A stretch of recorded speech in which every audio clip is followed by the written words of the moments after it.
Hello, and welcome to the Pest Control Marketing Podcast with your host, me, Hal Coleman, uncensored and unplugged. Pay attention, take lots of notes, because you're going to find out exactly how to get more new customers, more referrals, and grow your business.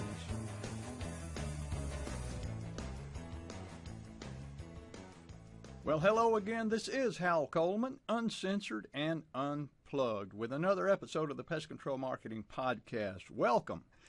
You know, psychologists tell us that people form an impression of us within the first 4 seconds. And in many cases, it's a lasting impression. Now, this is crucial to know, especially if your goal is to sell them something, okay? Now, here's a real-life example. A while back, my sister Kim purchased a 100-year-old bungalow in St. Petersburg, Florida. She was having a bathroom added along with some other renovations to make the house more modern and more livable. So she interviewed 4 remodeling contractors. She showed them exactly what she wanted done and had each of them give her an estimate to do the work. Now, all 4 contractors came highly recommended by different friends. So after meeting and interviewing each of the contractors, she made her choice.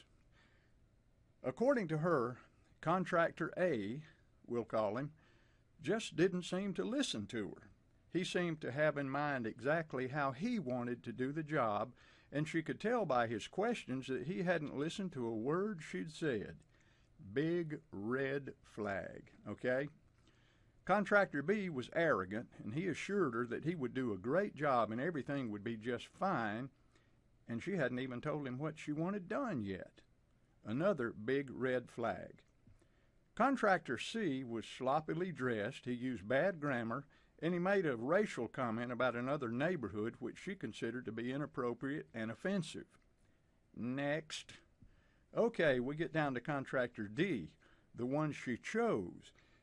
He was very clean cut, he was nice, he was courteous, and he was a man who listened to everything she said and wanted to make sure he understood exactly what she wanted.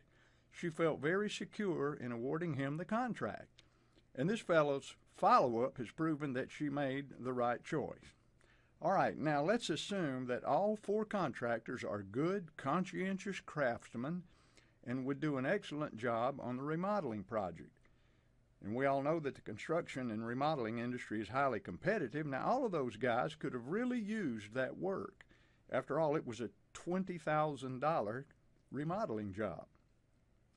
So let's talk about what can give a negative first impression. Some of the things are simply lack of a smile, a soiled, wrinkled uniform, camouflage clothing of some type, scruffy facial hair, a cap on your head with a logo other than your company's logo, a dirty vehicle, the smell or reeking of cigarette smoke, an obvious wad of chew or dip in your mouth, politically incorrect statements, jokes, or innuendo, no eye contact, dirty hands and or fingernails, use of profanity or crude language, late returning a phone call, showing up late for an appointment, a sloppy estimate or a sloppy drawing, having no business card.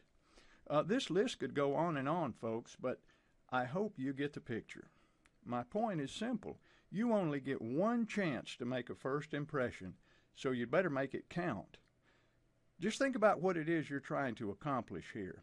You're trying to win the confidence of a total stranger and persuade them to do business with you instead of your competition. You only get one shot at this, so you'd better make it count. Okay? You absolutely must make a great first impression each and every time.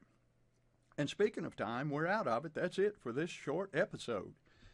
Hey, if you're serious about growing your business this year and you want some great tips and insights on how to do it, just give me a call at 770-993-0004, and I'll be happy to spend an hour with you. I'll give you some great ideas to think about, and it won't cost you a penny, no obligation whatsoever.